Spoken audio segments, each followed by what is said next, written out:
बिस्मिल्लाहिर्रहमानिर्रहीम। अस्सलाम वालेकुम नाज़रीन, इरफान हाशमी आपको शो में खुशामदीद कहता हूं। आज 5 जून और दिन है इतवार का। व्यूअर्स, दो खबरों पर तफसील से बात करेंगे। पहली खबर, इमरान खान साहब बनी गाला पहुंच गए और जब से वो पहुंचे हैं इंपोर्टेड हुकूमत परेशान है और बुखलाहट का शिकार है, और इसी बुखलाहट के अंदर उन्होंने स्टेटमेंट्स देना शुरू कर दी कि जो पुलिस इस वक्त बनी गाला में मौजूद है इमरान खान की सिक्योरिटी पर, यही पुलिस इमरान खान को गिरफ्तार कर लेगी जिस तरह ही वक्त पूरा होगा उस जमानत का जो उन्होंने ली, और इस वक्त वो बनी गाला में मौजूद हैं। इस खबर की हकीकत भी आपके सामने रखेंगे और क्यों हुकूमत ये बयान दे रही है और इस वक्त बनी गाला के बाहर क्या हो रहा है। और दूसरी खबर बनी गाला के अंदर से है, जहां पर कोर कमेटी का इजलास हुआ, अहम फैसले किए गए। पूरी कौम और खुसूसन पाकिस्तान तहरीक इंसाफ के फॉलोअर्स और वो लोग जो मुल्क के अंदर तब्दीली देखना चाहते हैं, वो इशरत खान साहब की तरफ देख रहे हैं। बनी गाला के अंदर क्या फैसले किए गए, लॉन्ग मार्च, ज़िमनी इंतखाबात और इलेक्शन की तारीख के हवाले से। और फिर इंटरेस्टिंग फैक्ट ये भी है कि एक स्टेटमेंट जारी किया गया कमर जमान कायरा की तरफ से, और वो ये कहते हैं कि आइंदा 10 बरस इकट्ठे चलेंगे, मरने जीने का वादा किया है नून लीग के साथ। ये सब क्यों किया जा रहा है, और पाकिस्तान के ताकतवर हल्के की खामोशी बड़ी इंपॉर्टेंट है, इसको भी इस तनाजुर में आपके सामने रखूंगा। लेकिन व्यूअर्स, आपको बताते चलें, पाकिस्तान के अंदर खान साहब ने लॉन्ग मार्च, हकीकी आजादी की जो जंग शुरू की, एक लॉन्ग मार्च लेकर पेशावर से निकलते हैं। और मैंने उस वक्त भी कहा था कि खान साहब को पंजाब से निकलना चाहिए था, और फिर हमने पंजाब की जो कारकर्दगी थी इसके ऊपर पूरी की पूरी टीम चेंज होते हुए देखी। नए लोगों को लाया गया, शफकत महमूद को घर भेजा गया। घर भेजने से मुराद ये है कि उनसे वो ओहदा वापस ले लिया गया ताकि इंतजामी अमूर, जो फ्रंट लाइन के ऊपर जिन लोगों ने लड़ना है, लोगों को मोबिलाइज करना है, दैट इज़ वेरी इंपॉर्टेंट। और फिर कुछ वीडियोस भी सामने आई जिसमें शफकत महमूद साहब जो हैं बीमारी की वो बात कर रहे थे, लेकिन वो दावतें उड़ाते हुए नजर आए। एक दोबारा पाकिस्तान तहरीक इंसाफ पंजाब की सतह पर इसे दोबारा रीअलाइन किया जा रहा है, और नई जिम्मेदारियां आज भी दी गई हैं। इस पूरे सिनेरियो के अंदर खान साहब का पेशावर में रुकना इसलिए भी जरूरी था कि अगर खान साहब को बनी गाला से जिस तरह अब बातें की जा रही हैं कि इन्हें गिरफ्तार कर लिया जाएगा, ये उस वक्त ज्यादा इंटेंसिटी के साथ हुकूमत के लोग ये बात कर रहे थे। सनाउल्लाह, इससे पहले राना सनाउल्लाह कह रहे थे कि जनाब हम गिरफ्तार कर लेंगे, और ऐसे शवाहिद मौजूद थे कि बनी गाला के इर्द गिर्द घेरा तंग किया जा रहा था, और फिर मुकदमात का बनना, और फिर मुकदमात के सिलसिले में अगर 4000, 5000 या 15000 लोग भी अगर बनी गाला का घेराव कर लें पुलिस की नफरी, तो फिर इमरान खान साहब की गिरफ्तारी आसान बन जाती है, क्योंकि आपने रास्तों को ब्लॉक करना है। और अगर रास्ते ब्लॉक हो गए, आपको याद होगा कि उस वक्त भी बनी गाला के बाहर एक ऑपरेशन रात की तारीकी में किया गया और सिक्योरिटी के नाम पर यह ऑपरेशन किया गया। तो हुकूमत की इंटेंशंस थी कि इमरान खान का रास्ता रोके, इमरान खान की गिरफ्तारी की जाए, इमरान खान को नजरबंद कर दिया जाए, और फिर जो हेलीकॉप्टर उतरता है तो डेफिनेटली जब आप क्लियरेंस नहीं देंगे तो केपी का हेलीकॉप्टर बनी गाला भी नहीं उतर सकता। यह भी एक इंटरेस्टिंग फैक्ट था जिसको जो वजारत दाखिला है उसने इसके ऊपर भी वर्किंग की थी। इस तनाजुर में खान साहब ने यह जरूरी समझा कि अगर गिरफ्तारी हो गई तो शायद मामला मजीद खराब हों, और अगर वो जेल या नजरबंद हो जाते हैं तो शायद वो तहरीक को लीड ना कर सकें। जो मेरी पाकिस्तान तहरीक इंसाफ के लोगों से बात हुई, क्योंकि मैं समझता हूं कि उन्हें पंजाब से करना चाहिए था, और मैंने ये बात कुछ जो इमरान खान के पार्टी के जो सीनियर लोग हैं उनके सामने रखी, तो उन्होंने कहा कि बेहतर ये था कि हम केपी से आते, कम अज कम हमें अंदाजा ये नहीं था कि ये बिल्कुल भी हमें डी चौक और जो शेलिंग की जाएगी और जिस तरह रेंजर्स ने शेलिंग की, हम एक्सपेक्ट नहीं कर रहे थे। हमें आने दिया जाएगा, हम बैठते और हमें कोई कुछ ना करता, लेकिन हालात ने कंप्लीटली एक यू टर्न लिया और राना सनाउल्लाह ने इसे कंट्रोल करने की कोशिश की। तो खान साहब इसलिए पेशावर में रहे।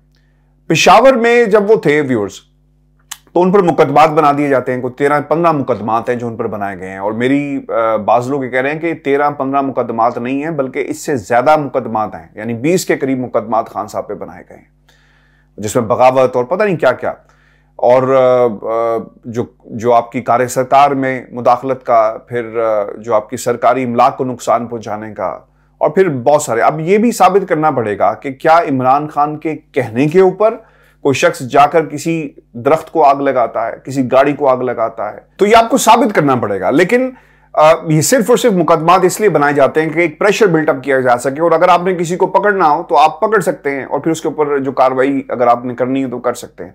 तो ये एक सारी सिचुएशन थी।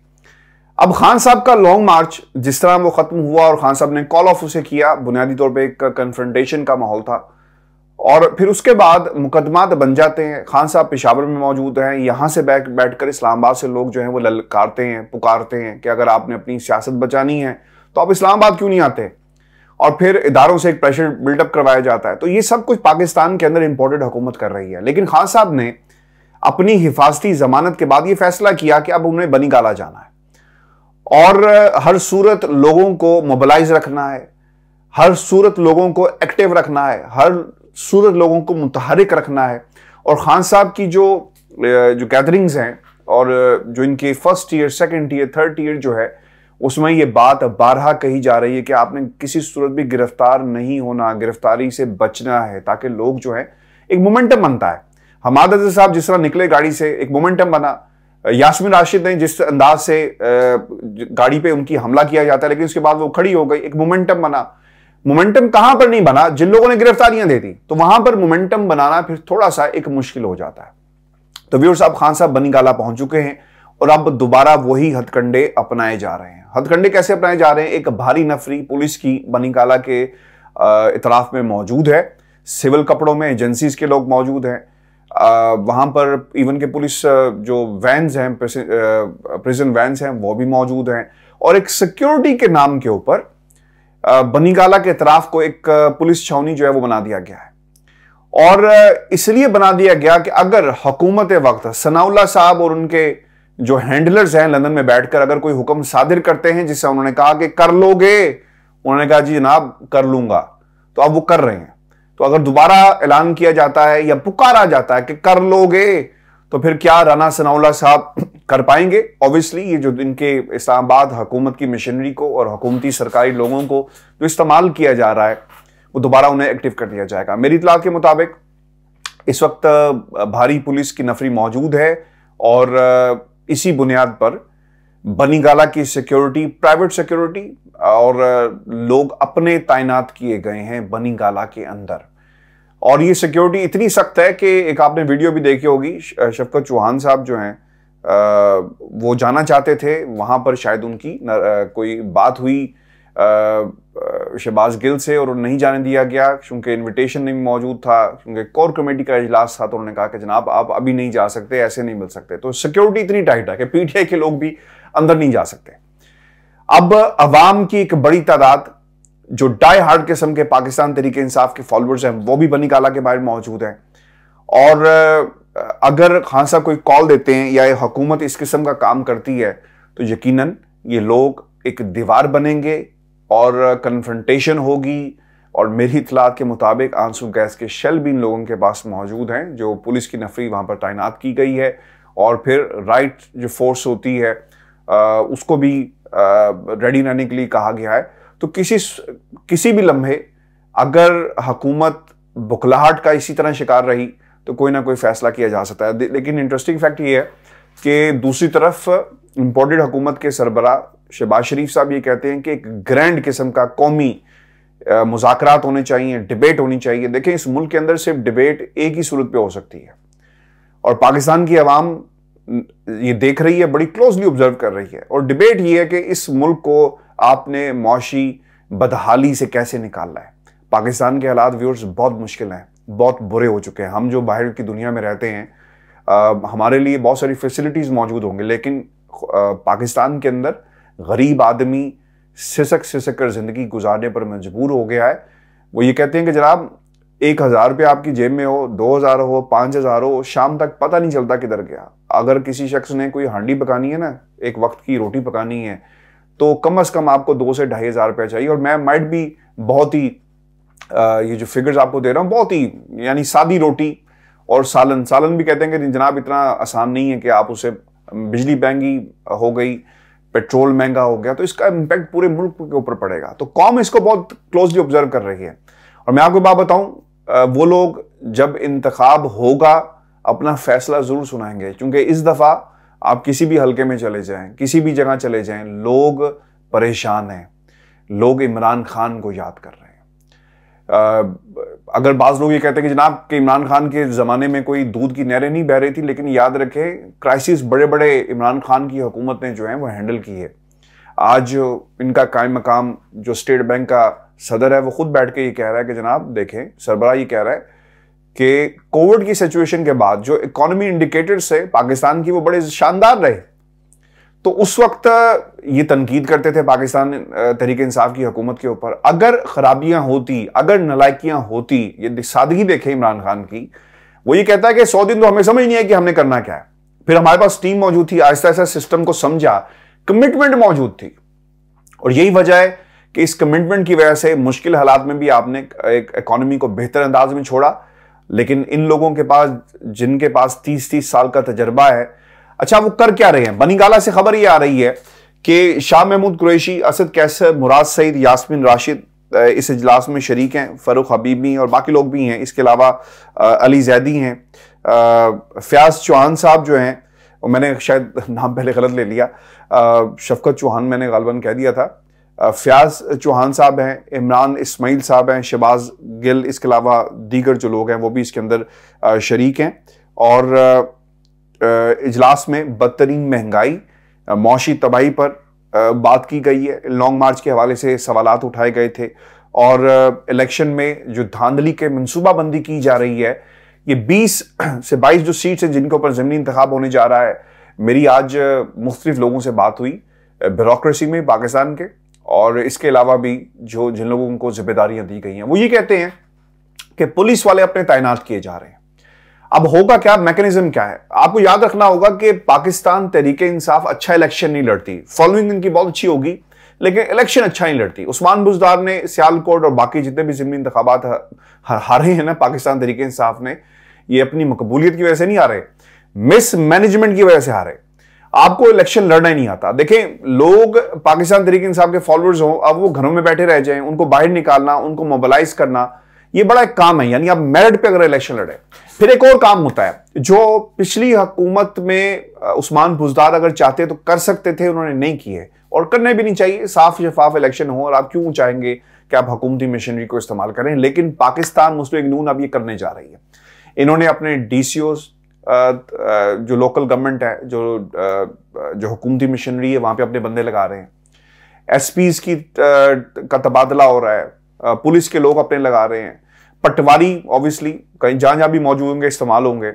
फिर इसके अलावा बहुत सारे ऐसे डिपार्टमेंट्स होते हैं जिनको मोबिलाइज किया जाता है। देखिए, छोटा सा कुलिया मैं आपके सामने रख देता हूं।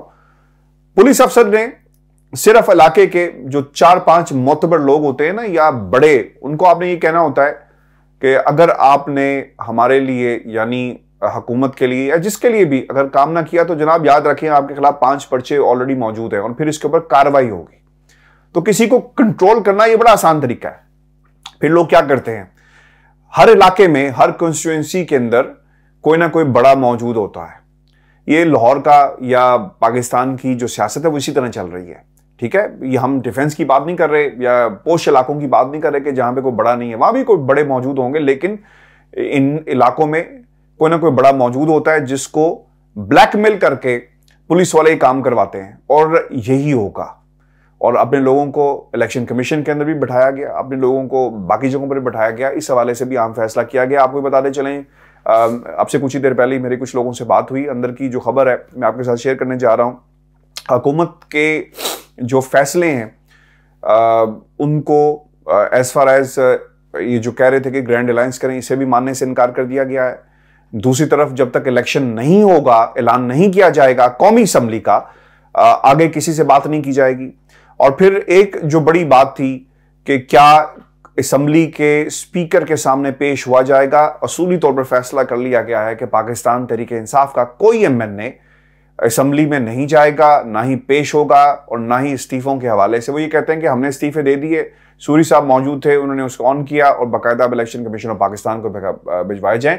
लेकिन इसके ऊपर सियासत की जा रही है। राजा परवेज अशरफ साहब, राजा रेंटल साहब जो हैं, वो सियासत क्या कर रहे हैं वो पूरी कौम जानती है, और हमारे सुनने वाले भी जानते हैं कि वो पाकिस्तान पीपल्स पार्टी, और ऑब्वियसली इस कार्ड को इस्तेमाल किया जाएगा। लोगों से बात की जा रही है, तोड़ने की कोशिश की जा रही है कि आप ना जाएं, हम आपको एकोमोडेट कर लेंगे अगर आप अपनी असम्बली में जाकर स्पीकर के सामने पेश होकर ये कहते हैं कि जनाब देखें, ये इस्तीफ़ा मैंने नहीं दिया था, बिल्कुल उसी तरह से राजा रियाज और उनकी कंपनी ने, बाकी लोगों ने किया है। तो व्यूअर्स, ये सिचुएशन है। और ये भी आपको बता दें कि खान साहब की सिक्योरिटी को मज़ीद टाइट कर दिया गया है, मज़ीद सख्त कर दिया गया है। और अगर राना सनाउल्लाह साहब अपनी ये जो सरकारी मशीनरी है इसे एंटर करने की कोशिश करते हैं बरिंगाला में, या फिर नज़रबंद करने की कोशिश की जाती है, तो इसका भरपूर जवाब दिया जाएगा। लॉन्ग मार्च के हवाले से अभी तक कोई हतमी फैसला नहीं किया गया और अभी वक्त लगेगा, क्योंकि खान साहब इंतज़ार कर रहे हैं सुप्रीम कोर्ट ऑफ पाकिस्तान का। और मैं आपको एक बात बताऊं, जो मैंने रात से जो खबरें आ रही थी बाबर अवान के हवाले से, वो ये कह रहे हैं कि कत्ल का मंसूबा बनाया गया। देखिए, जब गोली चलाई जाती है या फिर किसी शख्स को अगर ज़ेर करना हो या वाकई ही इस जहान से फारिग करना हो, तो उसका तरीकाकार क्या होता है। गोली कहीं से भी चल जाती है, तो गोली चलने वाले का नामो निशान या पता नहीं चलता। और ये रिपोर्ट्स जिनका वो हवाला दे रहे हैं या जिन लोगों के हवाले से वो ये बात कर रहे थे, बाज़ लोग कहते हैं कि सियासी स्टंट हो सकता है, लेकिन मैं इसे ऐसे नहीं समझता। हर पॉपुलर लीडर को पाकिस्तान में हटाया गया। बेनज़ीर से लोग बहुत सारे इख्तिलाफ करते हैं, हमारे सुनने वाले भी करते होंगे, लेकिन हटा दिया गया। अब कौन सी ऐसी ताकतें थी, क्या मिलेगा? देखें, याद रखें, बेनज़ीर जब इस मुल्क में वापसी होती है तो बेनज़ीर का प्राइम मिनिस्टर बनना ठहर चुका था, अवाम साथ खड़ी थी। अब ये जिन लोगों ने हटाया, क्योंकि आपको तहरीक का अरूज देखना चाहिए, और उस वक्त कौन लोग हुकूमत में थे, खैर इसके ऊपर हम कभी फिर तफसील से बात करेंगे, लेकिन आज तक नहीं मालूम हो सका कि बेनज़ीर का कातिल कौन है, किसने मरवाया बेनज़ीर को। तो ये व्यूअर्स, खान साहब की जान और ज़िंदगी के हवाले से तो ऑब्वियसली बहुत सारे थ्रेट्स मौजूद हैं। ये हुकूमत भी दे चुकी है, मुतादिद बार कहा गया कि आप शीशा लगा लें, लेकिन नहीं लगाया गया। तो थ्रेट्स मौजूद हैं, और थ्रेट्स जो हैं वो हर उस शख्स को मौजूद रहेंगे पाकिस्तान के अंदर जो पाकिस्तान की बका की बात करता है। व्यूअर्स, ये हमारी आज की वीडियो थी। आप कमेंट्स भेजिएगा। अगली वीडियो में इंशाल्लाह मैं मज़ीद जो बरिंगाला और ये जो इम्पोर्टेड हुकूमत के सरबराह शहबाज शरीफ साहब ने जो स्टेटमेंट दी है ना कि ग्रैंड अलायंस किया जाए, हम इसका पोस्टमार्टम करेंगे। इजाज़त दीजिए, अल्लाह ने के बाद।